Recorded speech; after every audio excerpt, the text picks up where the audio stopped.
India was one country which he got the highest approval rating. It was in the high 70s itself, more than the US also.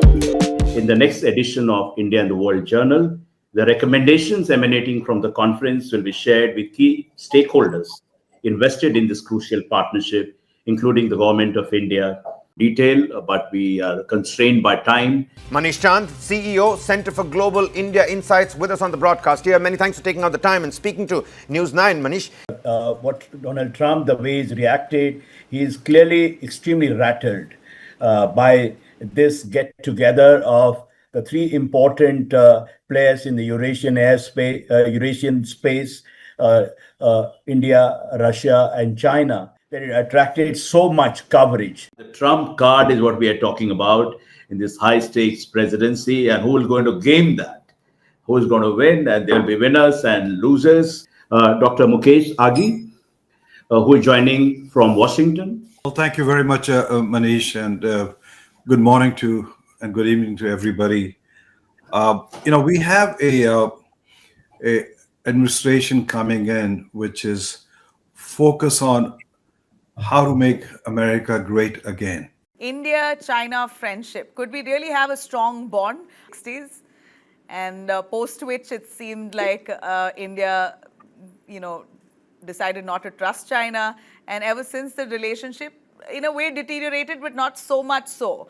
Can we rebuild that friendship? With India and the United States, you have very robust people-to-people contacts, largely because of the large diaspora and all that. Vivek Lawley, Chief Executive of General Atomics Global Corporation. I think over the years there has been a lot of progress in the US-India defense corridor, especially in terms of the various agreements that have been signed government to government and the defense trade that has continued to increase.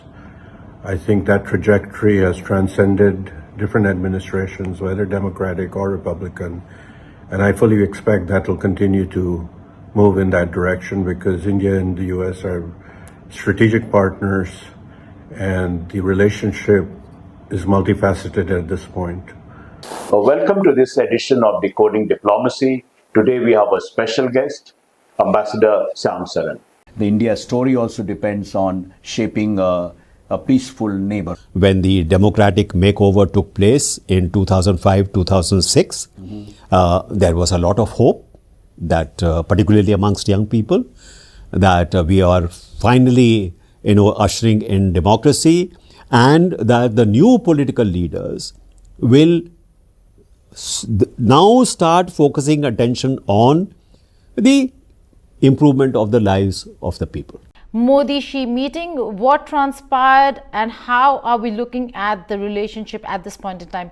To speak about this, I'm being joined by Manish Chand. He's editor, India Rights Network, also CEO, Center for Global India Insights. Manish, thank you so much for joining us here on the network. Beginning with the meeting, let's talk about the body language, firm handshake. I think the messaging was very positive. The body language, Xi Jinping is not a very expressive person, but if you look at the statements made by both sides, both the leaders, especially our Prime Minister, Narendra Modi, and the very positive message about that we need to, we are committed to advancing this process of rebuilding relations. We are today with veteran diplomat, foreign policy expert, strategic analyst, Ambassador Kanwal Sibal. Pakistan could argue that their sovereignty and territorial integrity was violated. And therefore, they were compelled to retaliate against this. We could say, as we have said in our press briefing by the Foreign Secretary, that we had information that more terror attacks were planned. And therefore, in a sense, this was a preemptive strike. And under international law, you could take preemptive action if you felt that there was an imminent terror attack. The Americans used this argument when they attacked Iraq and some other places. So Pakistan, to my mind, was obliged to react. All eyes are on China's port city of Tianjin, where the 2025 Shanghai Cooperation Organization, or SCO, summit is underway. Manish Chand, talk to us in terms of, one important bilateral has already happened. We've had a very detailed understanding of what all went on, and now we're looking forward to the next one. The major overarching outcome of the talks between Prime Minister Modi and Chinese President Xi Jinping is a major shift in narrative. You see, now what we have, there is a reframing of the relationship from rivals to partners, proactive partners in shaping an Asian century. Now, you see, some of these things, like an Asian century, for example, had become a dead cliche, and that has been revived with some sincerity and force. Greetings to all distinguished speakers and assembled participants who have found time to join this timely conversation about the upcoming BRICS summit in Rio de Janeiro and the future of this grouping of emerging economies. China's 15th five-year plan is a great opportunity to chart the way ahead for India-China relations. So there are new initiatives, and the most important one is, of course, and very doable thing. It was supposed to be a low-hanging fruit, but it took a long time to materialize, the resumption of direct flights. The resumption of direct flights is, of course, enhances, two-way flow of people, also business and trade. Now, this is important that this has to be framed when we're talking about what's in it for India and how the two countries can collaborate. First is a larger qualitative transformation of relations, which is already underway, and the narrative shift that has happened that will aid this process. The 15th five-year plan offers many avenues to realize, this promise of development partnership. Now it's my pleasure to introduce Russia's ambassador. For this timely opportunity on the eve of the upcoming Rio summit to reflect on the phenomenon of BRICS and its growing influence on the global agenda. Let me the liberty to briefly indulge in reminiscences to and particularly pay my respect to Ambassador Ronensen, who I've known for 30 plus years, since early 90s, when so was India's ambassador to Russia, and I was junior secretary to the then Russian ambassador to India.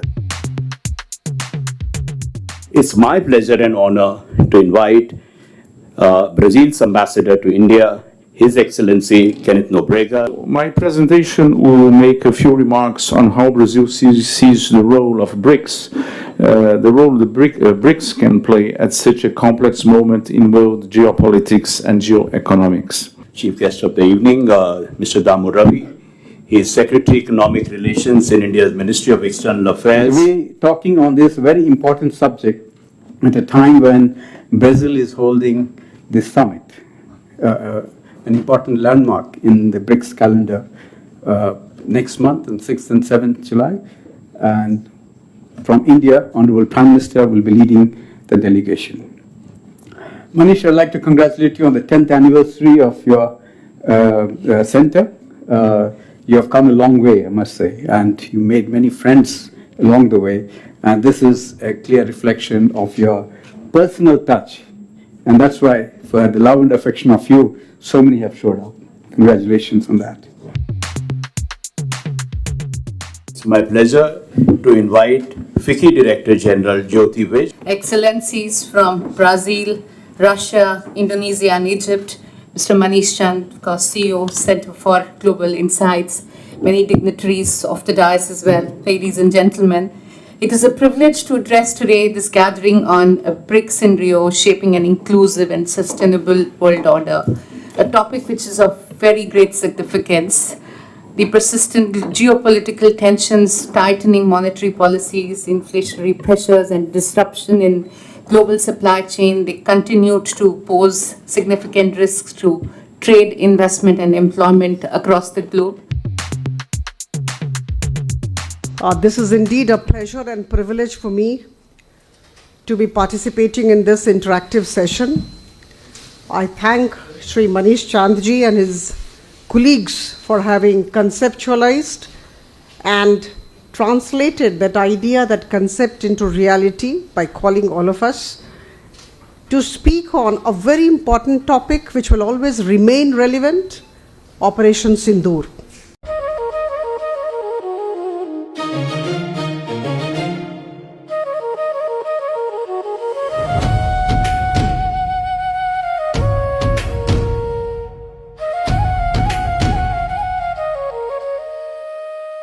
I firmly believe that the G20, since its inception at the level of summit in 2008, when the first summit took place in Washington, D.C., has been a force for global good at a time when the international community needed a collective platform of the major countries of the global south and not coming together under one umbrella.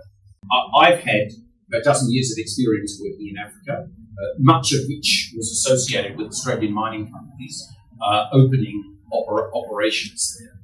Now, I mean, I can't speak for every port operation everywhere in the world, but I will say that when Australian mining companies go abroad, they take with them the DNA that they build up in Australia.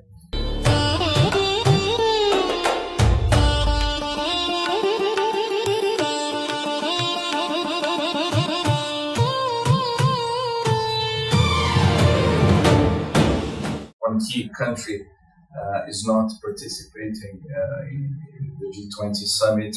I think it brings to my mind one of the questions that been debated in Brazilian diplomacy regarding.